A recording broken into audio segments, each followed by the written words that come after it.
Baiklah para siswa, marilah kita lanjutkan pelajaran kita. Pada pertemuan kali ini membahas tentang lensa cekung.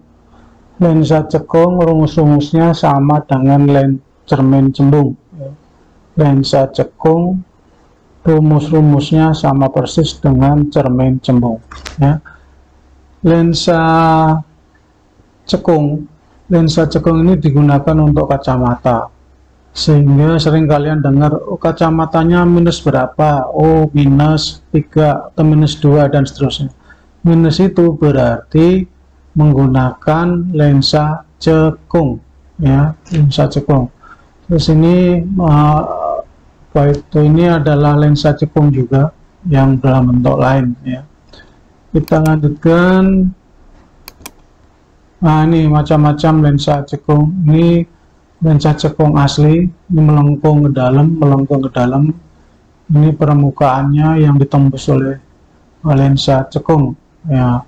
Jadi macam-macam lensa cekung, ada ini cekung ganda atau namanya bikonkav.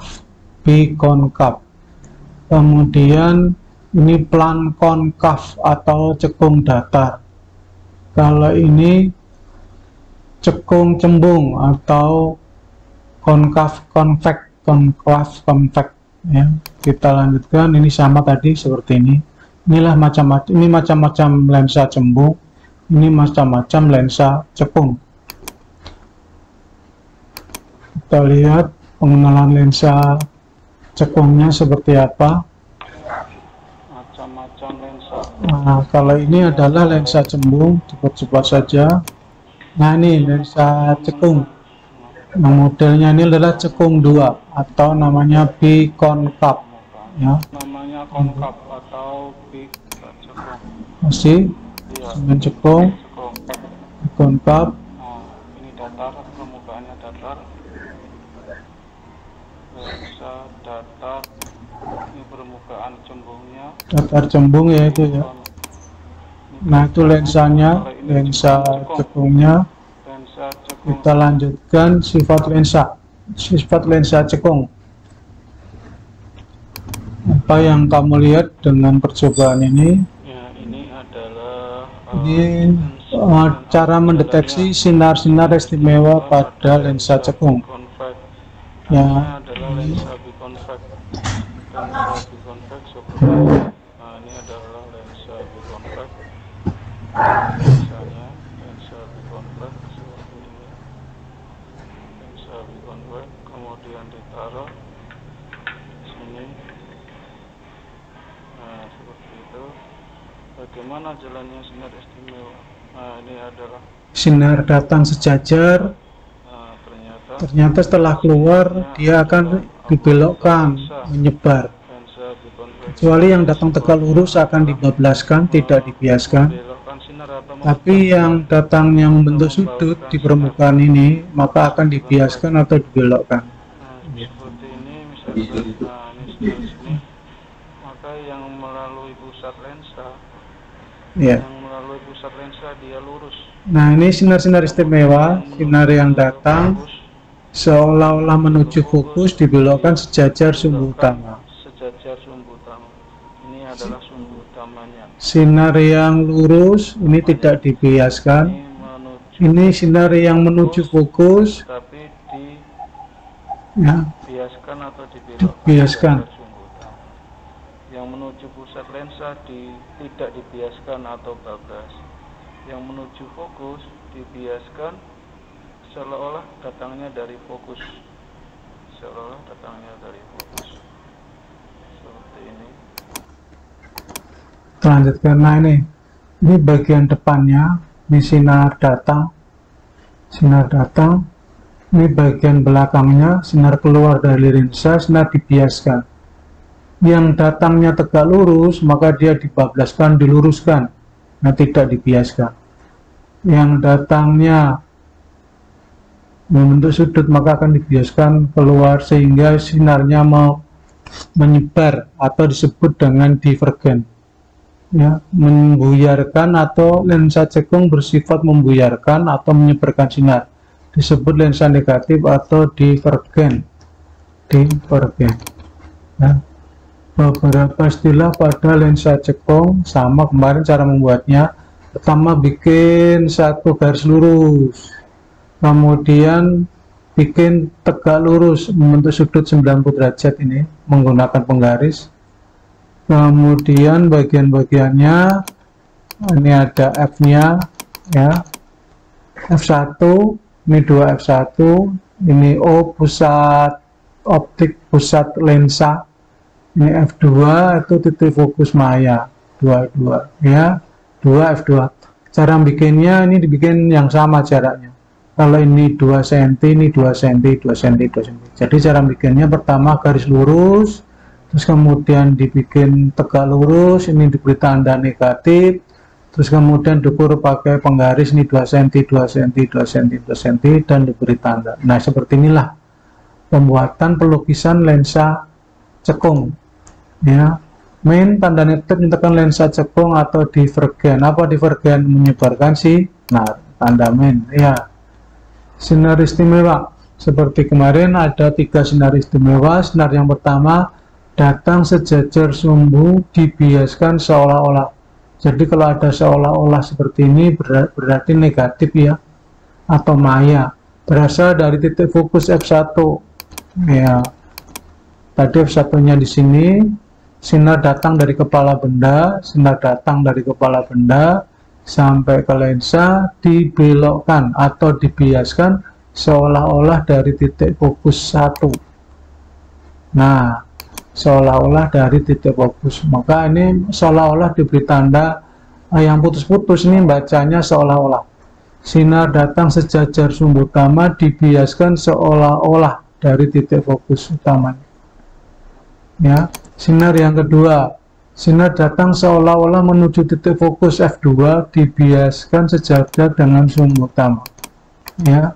Ini F2, sinar datang seolah-olah menuju F2, dibiaskan seolah-olah menuju dibiaskan atau dibelokkan sejajar sumbu utama.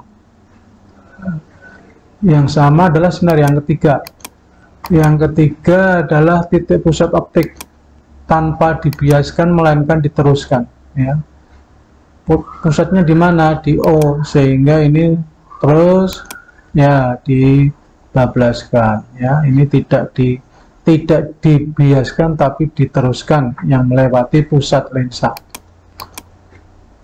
Sinar yang ketiga, cara melukis bayangan sama ya.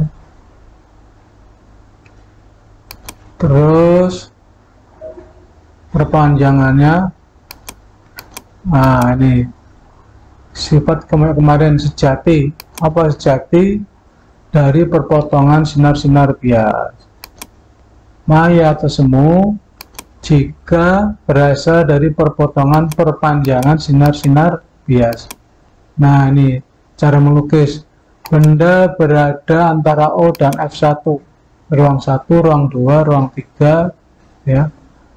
Di ruang 4 untuk benda, kemudian di sini 1, 2, 3 dan seterusnya. Benda di ruang 1 menggunakan sinar istimewa keberapa? Kalian lihat. Sinar datang sejajar sumbu utama, dibiaskan seolah-olah dari fokus. Nah, ke sana, seolah-olah dari fokus ke sana. Yang paling gampang adalah sinar yang ketiga. Sinar yang melewati pusat lensa tidak dibiaskan tapi dibablaskan, sehingga ditarik satu garis lurus saja. Nah, apakah di bagian sinar bias ini terjadi perpotongan? Tidak pernah terjadi perpotongan. Mengapa? Karena pada sinar biasnya yang satu ke atas ke bawah, semakin kesananya semakin lebar, nggak pernah ketemu. Nah, untuk mencari perpotongannya diperpanjang ke belakang. Setelah diperpanjang, maka ini terjadi peristiwa perpotongan. Nah, perpotongannya dibikin bayangan, dibikin cari tegak lurus. Ini adalah bayangan lensa cembung yang bendanya di ruang 1 ya, 1. Sifat bayangannya adalah nyata apa maya? Maya karena hasil perpotongan perpanjangan ya. Kemudian tegak apa terbalik? Tegak. Nah, sifatnya tegak apa terbalik? Sifatnya tegak karena ini kepalanya sama-sama di atas. Lebih besar apa lebih kecil? Dari benda gambar lihatnya udah kelihatan bahwa bayangannya lebih kecil. Jadi sifatnya maya tegak dan diperkecil. Ya, maya tegak diperkecil. Kita lanjutkan. Ya. Lukisan pembentukan bayangan. Benda berada antara F1 dan 2F1, berarti di ruang 2. Sinar datang sejajar sumbu utama, dibiaskan seolah-olah dari fokus. Nah, sinar yang pertama. Gunakan sinar yang ketiga yang paling gampang. Iya. Nah, di sini. Apa yang terjadi? Sama dengan tadi, tidak ini ke atas, ini ke bawah, tidak terjadi perpotongan. Potongannya ada di sini. Ya. Jadi selalu berada di ruang 1. Sifatnya apa? Sama, maya, tegak dan diperkecil. Ya. Ini benda di ruang sini. Terus rumusnya sama dengan cermin cembung, berarti ini harga F-nya harus dikasih negatif. Jangan sampai lupa. Kalau ini lupa berarti salah total. Saya sudah capek ngerjain, gara-gara lupa ini menjadi salah. Ya. SO jarak benda seperti kemarin bertanda negatif. Sama perbesarannya. Kemarin sudah diajarin. Kita lanjutkan contoh soal. Ya. Suatu benda tingginya 30 cm, depan lensa cekung pada jarak 15 cm. Jari-jarinya 10. Ini soal yang kemarin dipakai ya. Kemarin sudah dijelaskan ini. Tinggal ingat F-nya harganya min, negatif. Ya. Dimasukkan rumus 1/SI. Jadi ini tanyakan 1/SI sebagian sini. Ini 2 ditambah 3 sama dengan 5. Kalau ditanyakan 1/SI berarti 2 sama dengan 5 dikurangi 3. 5 dikurangi ya, 2 sama dengan 5 dikurangi 3. Atau 1/SI sama dengan 1/min F dikurangi 1/SO. Tinggal diganti. F-nya dengan 5, SO-nya dengan 15. Ini, nah kalau ini belum dicari KPK-nya kemarin. KPK-nya adalah 15. Sehingga ini min 3, min 1, punya utang 3, punya utang 1, berarti utangnya 4. Min 4/15. Ini masih 1/SI. Baru dibalik, SI per 1. Min tetap hanya angka 15-nya berubah di atas 4. Sehingga min 37,5. Jadi jarak bayangannya minus 3,75. Ya. Nah, bayangannya. Perbesarannya. Nah, perbesarannya sama. SI per SO 15/4 dibagi 15 ya menjadi 1/4. Ya, kalau di bawah 1 berarti diperkecil. 1/4 kan diperkecil ya. Jadi sudah, jadi perbesarannya M-nya adalah 0,25. 1/4 itu sama dengan 0,25. Tinggi bayangannya MHI per HO sama dengan SI per SO. Sehingga tanyakan HI adalah rumusnya M kali HO. M-nya 0,25 kali 30 ketemunya 7,5. Kalau perbesaran ini perhatikan ini perbesaran. Perbesaran menggunakan SI per SO, tanda negatifnya nggak usah dicantumkan ya. Jadi perbesaran tidak pernah negatif. Ini perjanjiannya untuk perbesaran meskipun SI-nya negatif, maka negatifnya tidak perlu dicantumkan. Jadi dianggap positif SI-nya, sehingga hasil perbesaran selalu positif, tidak pernah negatif. Ya, ini khusus untuk perbesaran ya. Sehingga HI-nya sama dengan M kali HO 0,25, perbesarannya atau 1/4 kali 37,5 ya. Sehingga tinggi bayangannya 7,5, tadinya 30 cm, bendanya 75. Mengapa? Karena diperbesar 1/4 kali ya. Jadi lebih kecil, diperkecil. Terus lukisan menentukan bayangannya. Nah, dianalisis SI 3,75, sedangkan fokusnya 5. Fokus 5 itu di sini, jari-jarinya itu adalah 10, SO-nya 15, berarti ada di sini. Ya, ini SO-nya 15. Kemudian menggunakan SI-nya nanti 3,75. Sinar datang sekitar sumber utama, dibiaskan seolah-olah dari titik fokus sana. Sinar yang ketiga yang paling gampang dari sini ke sini. Sinar yang melalui pusat lensa ditarik set gitu. Nah, mana? Ya, itu.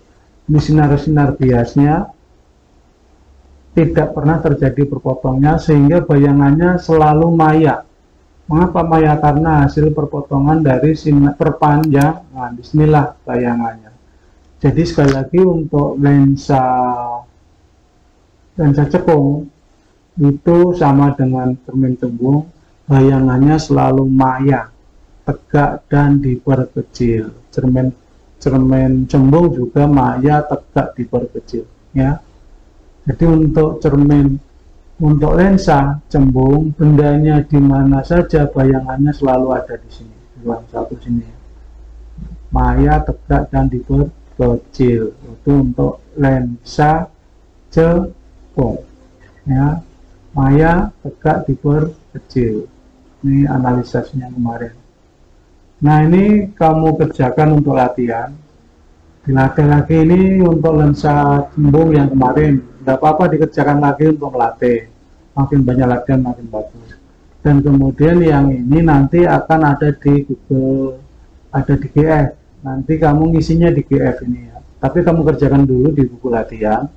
Kemudian dikerjakan di GF. Jangan lupa dicari kekuatan lensanya juga ada berapa. Kekuatan lensanya lupa tadi mati cantumkan.